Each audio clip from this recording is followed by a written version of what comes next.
اگر آپ کہتے ہیں کہ بخاری مسلم سے ہم نے صرف رفع الیدین کی حدیثیں لینی ہیں یا ایمانیات کی حدیثیں لینی ہیں اور باقی جو بخاری اور مسلم میں آل امیہ کی بدماشیوں کو ننگا کیا گیا ہے وہ ہم نے نہیں لینی ہے، تو سر پھر آپ اپنے آپ کو کلیئر کٹ، پھر ہم آپ سے واقعہ کربلا نہیں ڈسکس کریں گے، حجیت حدیث میں بات کریں گے.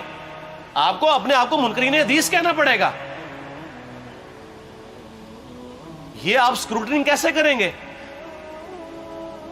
اس سے بڑی بات مجھے یہ بتائیں کہ عظمت صحابہ بڑی چیز ہے یا عظمت محمد رسول اللہ صلی اللہ علیہ وآلہ وسلم؟ تو بریلوی یہی تو رونا رو رہے ہیں، وہ کہہ رہے ہیں کہ قرآن میں تھوڑی آیات ہیں. آپ پھر مڑ مڑ کے پڑھتے ہیں قل انما انا بشر مثلکم، اس میں تو نبی علیہ السلام کی تنقیص ہو رہی ہے. تو ہم ان کو کیا کہتے ہیں کہ تنقیص مقصد نہیں، نعوذ باللہ، نہ ہو رہی ہے. آپ افضل البشر ہیں لیکن آپ کی سپیشیز بشر ہے. یہ ہم اپنا عقیدہ سمجھتے ہیں، وہ اس کو تنقیص شمار کرتے ہیں. تو پھر اس وقت آپ بھی بریلویوں کی بات مان کے تو یہ آیات پڑھنا چھوڑ دیا کریں. آپ کہتے ہیں نہیں آیات ہے کیوں نہ بیان کریں، تو ہم بھی کہتے ہیں احادیث ہے کیوں نہ بیان کریں. کہ صحیح بخاری میں حدیث ہے 2812 عمار کو ایک باغی جماعت قتل کرے گی، وہ جماعت دوزخ کی طرف بلا رہی ہوگی اور عمار ان کو اللہ اور جنت کی طرف بلا رہا ہوگا.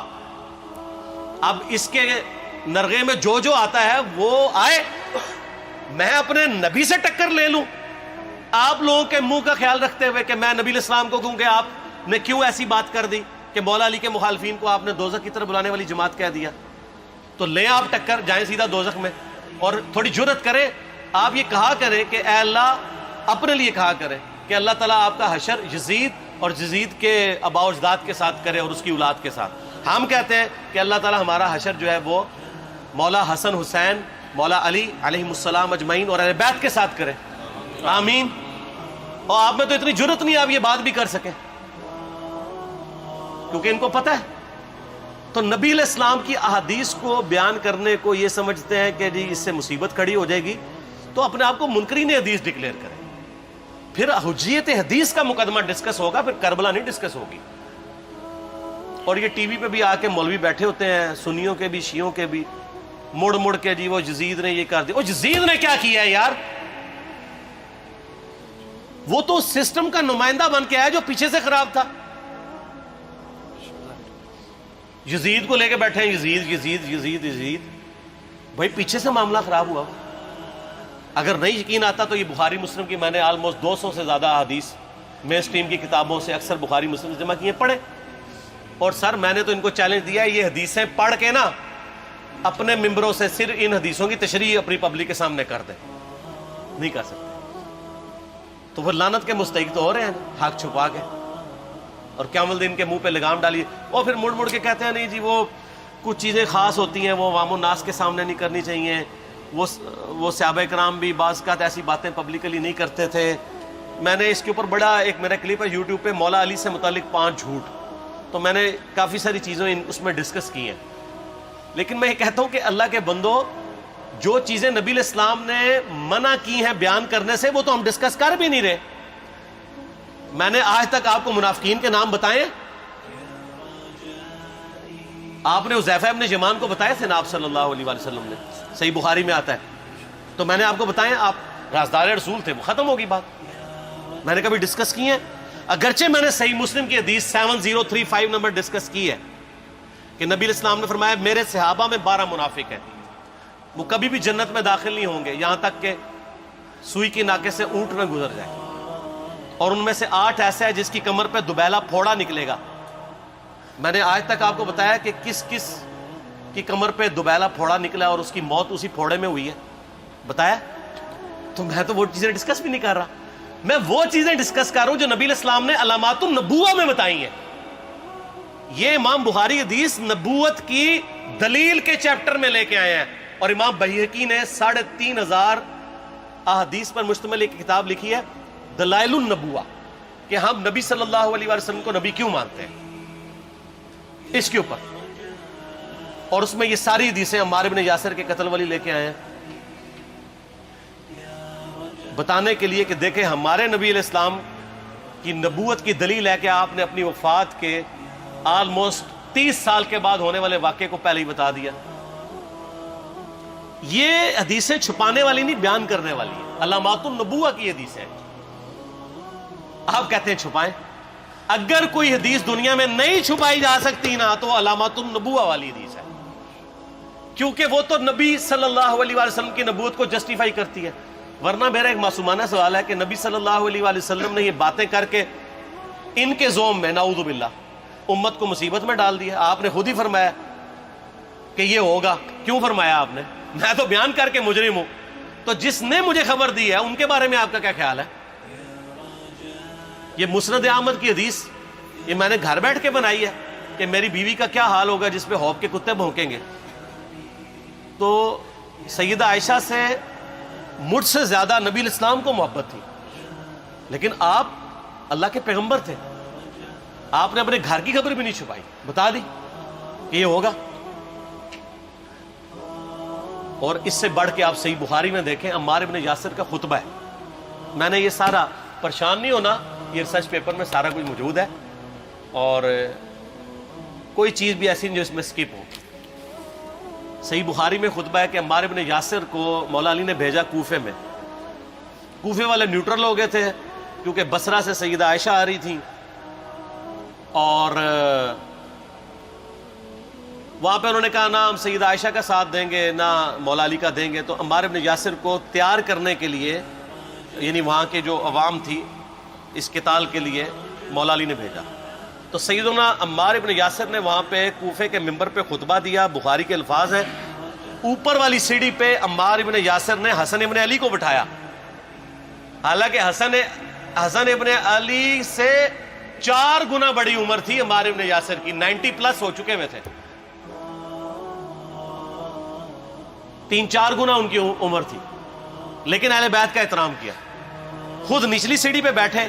بخاری کے الفاظ ہیں کہ اے لوگو، اللہ نے تمہیں آزمایا ہے، ایک طرف دنیا اور آخرت میں تمہارے نبی کی بیوی ہے سیدہ عائشہ، دنیا اور آخرت میں، یعنی عزت اپنی جگہ قائم۔ یہاں لوگ سمجھتے ہیں کسی کی غلطی آ گئی تو پتہ نہیں کیا ہو گیا، وہ یار اس کا مرتبہ اپنی جگہ ہے، غلطی اپنی جگہ ہے، پیغمبر نہیں ہے وہ۔ اور دوسری طرف علی ابن ابی طالب ہے۔ اللہ اب دیکھے گا تم عائشہ کی اطاعت کرتے ہو یا اللہ کی، علی کی نہیں، اللہ کی۔ کیوں؟ یا ایھا الذین آمنوا اطیعوا اللہ واطیعوا الرسول واولی الامر منکم، ان کا اولو الامر مولا علی ہیں، ان کی اطاعت واجب ہے۔ یہ اللہ نے آزمایا ہے کہ اللہ کی اطاعت کرتے ہو یا عائشہ کی۔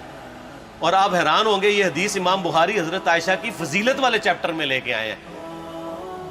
اگر امام بخاری مشورہ کر لیتے نا ناسبیوں سے تو انہوں نے کہا تھا سر آخری صحیح رکھو، پچھلے والا رہن دو، بلکہ پچھلے والا رکھو آخری والا رہن دو، کہ عائشہ دنیا اور آخرت میں۔ وہ حدیث گھٹنے کا میں آپ کو طریقہ بتاتا ہوں، کاٹ چھانٹ کرنے کا۔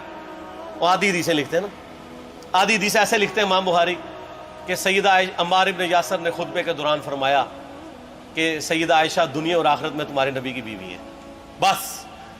لیکن امام بخاری نے پوری حدیث لی ہے، آگے وہ بھی ڈالا ہے کہ اللہ آزما رہا ہے کہ عائشہ کی اطاعت کرتے ہو یا اللہ کی، جیسے آپ کے علماء کر رہے ہیں۔ صحیح مسلم کی حدیث 6488 آدھی بیان کرتے ہیں سارے مولوی، بریلوی، دیوبندی، اہل حدیث، سب۔ میرے صحابہ کو برا مت کہو، اگر تم میں سے کسی نے احد پہاڑ کے برابر بھی سونا خیرات کر دیا اور میرے صحابہ نے 1 مد یعنی 600 گرام خیرات کی، آدھا کلو، اس کے آدھے کو بھی نہیں پہنچ سکتا، بس۔ حالانکہ یہ مسلم کی حدیث سٹارٹ اس سے ہوتی ہے کہ عبد الرحمن بن عوف کو خالد بن ولید نے گالیاں دی جھگڑے کے دوران، حالانکہ دونوں مسلمان تھے، دونوں صحابی تھے۔ آپ نے حضرت خالد بن ولید کو بلا کے ڈانٹا، فرمایا تم میرے صحابہ کو برا مت کہو۔ تو خالد بن ولید نے تو آگے سے نہیں کہا حضور میں بھی صحابی ہوں۔ ان کو پتا تھا کہ عبد الرحمن بن عوف نے اس وقت اسلام قبول کیا جب اسلام کا مطلب تھا مار، تکلیف اٹھانا، اور خالد بن ولید نے گولڈن پیریڈ میں صلح حدیبیہ کے بعد اسلام قبول کیا۔ میں اب تم لوگ یہ کر رہے ہو، تم لوگ اگر احد پہاڑ کے برابر بھی سونا خیرات کر دو، یعنی صلح حدیبیہ کے بعد والے لوگ میرے ان کے برابر نہیں ہو سکتے۔ اور جو فتح مکہ پہ معافی مانگ کے مسلمان ہوئے ہیں طلقاء، مؤلفۃ القلوب آل امیہ، ان کا تو لیول ہی کچھ نہیں ہے۔ یہاں تو خالد بن ولید کے بارے میں یہ بات کی جا رہی ہے۔ اور پھر وہ مؤلفۃ القلوب اپنے زمانے میں ممبروں پہ سب و شتم کروائیں سیدنا علی پر، تو سب سے پہلے تو ان کو کہنا چاہیے جن کے بارے میں حدیث تھی کہ تم صحابہ کو گالی مت دینا. ہم نے تو خیر کبھی دی بھی نہیں ہے. اور میں یہ آخری جملہ ان کو ایسا بولتا ہوں کہ جو ان کے دماغ تک ڈرل کر جائے گا کہ آل امیہ نے جو کچھ اپنے دور کے اندر سیدنا علی کی گستاخیاں کی ہیں نا، ہم نے تو ویسی کوئی ایک گستاخی بھی آل امیہ کے بارے میں نہیں کی ہے. میں نے آج تک آل امیہ کے اوپر بائی نیم کسی کے اوپر لعنت کی ہے؟ حالانکہ یہ مولا علی پہ کرتے رہے. یہ ہے لعنتی خود ہو گئے نا، جب مولا علی پہ لعنت کی تو لوٹ آئی. مسند ابی یعلا میں صحیح سند کے ساتھ حدیث موجود ہے، مسند احمد میں بھی موجود ہے کہ سیدنا علی کو جس نے گالی دی اس نے رسول اللہ کو گالی دی صلی اللہ علیہ وسلم. جب ام سلمہ نے کہا تھا، شیخ زبیر صاحب نے اس کو تحکیم میں صحیح لکھا ہوا ہے فوٹ نوٹ کے اوپر، کہ لوگوں تمہارے ممبروں پر رسول اللہ کو گالیاں دی جاتی ہیں، تو انہوں نے کہا معاذ اللہ ہم کب کہیں گے، ایسا نہیں ہو سکتا. تو ام سلمہ نے کہا تم لوگ علی اور اس سے محبت کرنے والوں پہ گالی گلوچ نہیں کرتے ہو کیا؟ جبکہ میں نبی کی بیوی کہتی ہوں کہ سب سے زیادہ رسول اللہ سے محبت، سیدنا علی سے محبت نبی صلی اللہ علیہ وآلہ وسلم کرتے تھے. لہٰذا جب یہ تم کہتے ہو نا علی پر لعنت، علی سے محبت کرنے والوں پہ لعنت، تو یہ لعنت تو تم نبی علیہ السلام تک لے کے جا رہے ہو نعوذ باللہ، کیونکہ علی سے محبت کرنے والا تو پہلے نمبر پہ نبی صلی اللہ علیہ وآلہ وسلم ہے. اور پھر کہتے ہیں سب کا مطلب وہ تنقید ہے. اور نہ، پرانیاں گلاں، پرانے بابے، پرانے بزرگ، جھوٹے ہو. صحیح مسلم کھولو 6229 غدیر خم سے اگلی حدیث، لعن اللہ ابا التراب کے الفاظ ہیں، مٹی والے ابن ابی طالب پر لعنت، یہ الفاظ موجود ہے. سب کا ترجمہ لعنت ہی ہے، تنقید نہیں ہے. اچھا پھر میرا معصومانہ سوال ہے کہ اس کا مطلب ہے صحابہ پہ تنقید کرنا اچھا کام ہے؟ کہیں گے نہیں. تو بتاؤ یہ برا کام کون کرتا تھا؟ شیعہ کا ابا کون ہے؟ رافضیوں کا ابا کون ہے؟ آل امیہ. تو لہذا شیعہ نو میں کہنا کہ تسی شیخین کے اوپر بکواس اور تبرہ کرنے کی بجائے نا، اب لوگوں کو حقائق بتائیں کہ ٹوٹی کمند کہاں.